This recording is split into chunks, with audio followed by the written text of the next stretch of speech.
What's up, guys? Tokyo Game Show, or TGS, happened a couple weeks ago. Now, even though I didn't watch TGS, I've seen footage to some of the games I'm looking forward to and some games that I was seeing for the first time.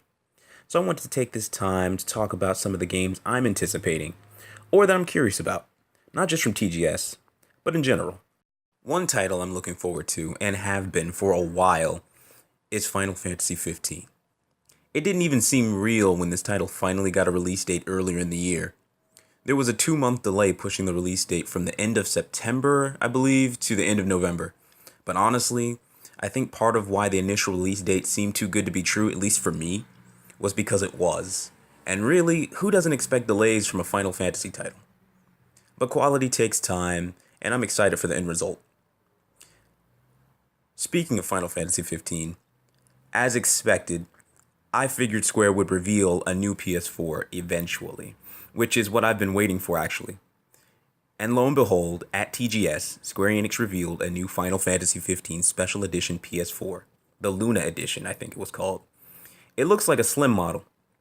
Now I'm torn cuz as a Final Fantasy fan, I've been waiting for their Special Edition PS4. But seeing the price, a PS4 Pro would probably be more practical. Either way, this is still a title I'm definitely looking forward to. When I first caught wind of the world of Final Fantasy a few months back, I remember being caught off guard seeing Kistite speaking and then Squall in a redesigned Balam Garden and thinking to myself, can you roam around here? I geeked out so hard. That alone has me anticipating this game. Seeing familiar characters from my favorite Final Fantasy titles in a new light-hearted art style with more humorous situations and dialogue looks like it brings a lot of charm. Okay, so this might be a really teeny tiny itsy bitsy rant for a moment. Final Fantasy XII Zodiac Age. Okay. With the original US release of this game, I bought it right away with some money I saved up when I was a kid. And I poured a considerable amount of hours into it. So when I heard about this revamped version, I was looking forward to it. Now this was a long time ago. This was some years ago, maybe even 10 years ago. It was a while back. So this begs the question: what takes these games so long to localize? I mean, there was Final Fantasy X International and X-2 Last Mission. There was Kingdom Hearts Final Mix and Final Mix 2. There was Final Fantasy Agito 13 or Type 0 or whatever for the PSP and or Vita. And now this game. Why does it take them so long to localize these games? I mean, it's been like an actual decade since some of these games were released in Japan, and now we're finally getting to Final Fantasy 12 Zodiac Age. I'm excited for it. I put so much time into the original when it came out. I got the special edition and everything. But it's just something I'm like, why does it take so long, you know? But anyway, yeah, I'm excited for this game. Another game I've had my eye on for some time now is Tekken 7. Seeing the game's roster build up and seeing the graphical and mechanical leap once the Tekken 7 Faded Retribution version was announced for arcades was really cool to see. The game just looks better and better with each new reveal. When it releases, which will probably be, I don't know, sometime at the end of March, I'll definitely be looking to play the final product. Okay, so there's this game called Summer Lesson, right? And the thing that has me interested in this game, aside from the really cute ass 3D girl, is that Katsuhiro Harada, the creative producer of the Tekken franchise, is involved with it. Now, I don't know if the Tekken team is working on this title, but if they are, it doesn't look like anything they've worked on before. And I'm curious about how to play this game because it doesn't look like any game I've ever played. So this one has my attention. This year was my first time really sitting down and actually watching E3. One of the games that really stood out to me during its presentation was Horizon Zero Dawn. At first look, I could tell it was a Western-style fantasy RPG, which on its own was enough for me to be mildly interested. But what really grabbed my attention was when I saw the creature designs and then the combat. The intense action of the combat against those really unique and very detailed looking creatures really made me want to get my hands on this game. When I first heard that Team Ninja was working on this new title called Neo, I thought to myself, wow, Team Ninja is making their own version of Onimusha? It's been a while since we've had an Onimusha. That's kind of a itch I've been wanting to scratch. But it's actually more of a competitor to the Demon slash Dark Souls games. A new, punishingly difficult game with copious amounts of weapon combat is a logical next step for Team Ninja to create, since they are also known for another game series that fits that criteria. I played the demo of Neo, and I definitely can foresee spending some time learning the gameplay mechanics and gathering stronger armor and weapons. Now, this title may have been revealed for the first time at TGS.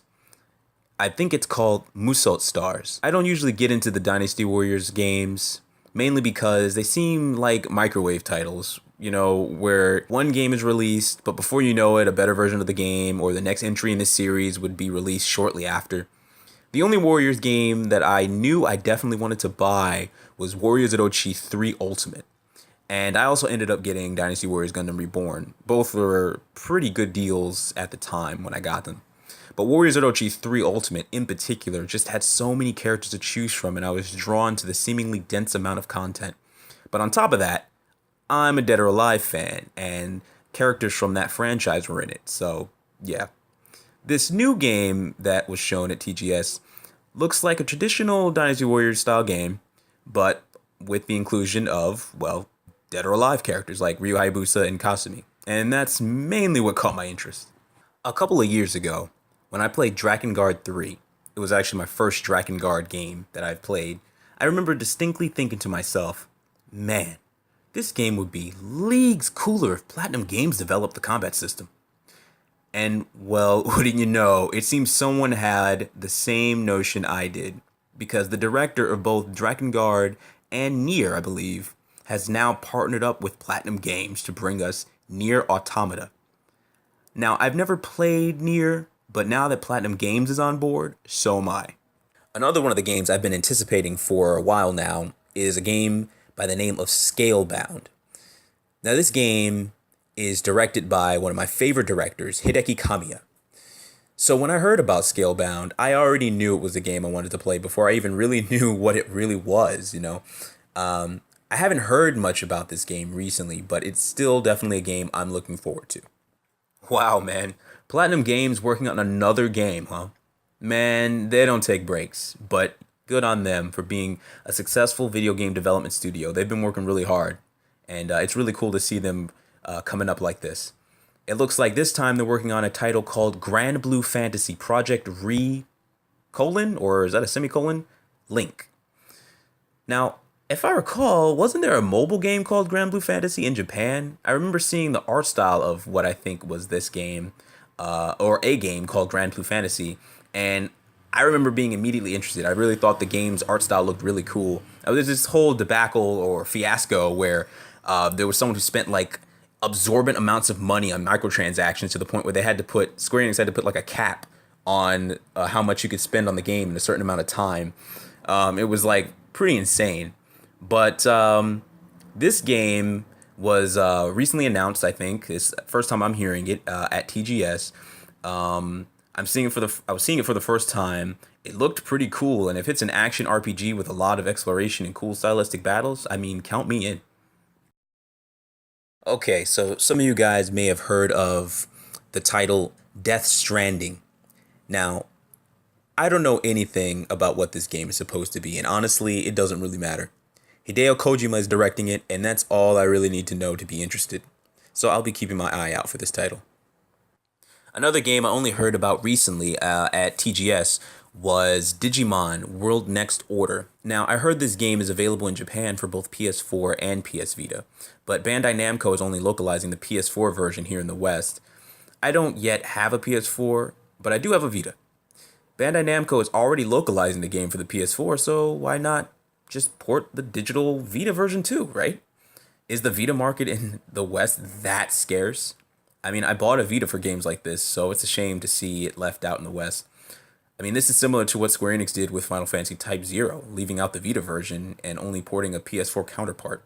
That aside, though, I am interested in this game. It does look pretty cool. I've always had a soft spot for the Digimon series. Blaze Blue is one of those game franchises that just keeps looking better and better with each new entry in the series.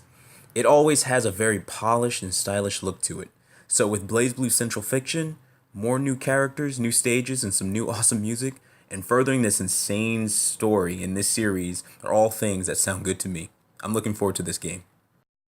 Some of the game footage I saw from TGS was from a title called Riggs Machine Combat League.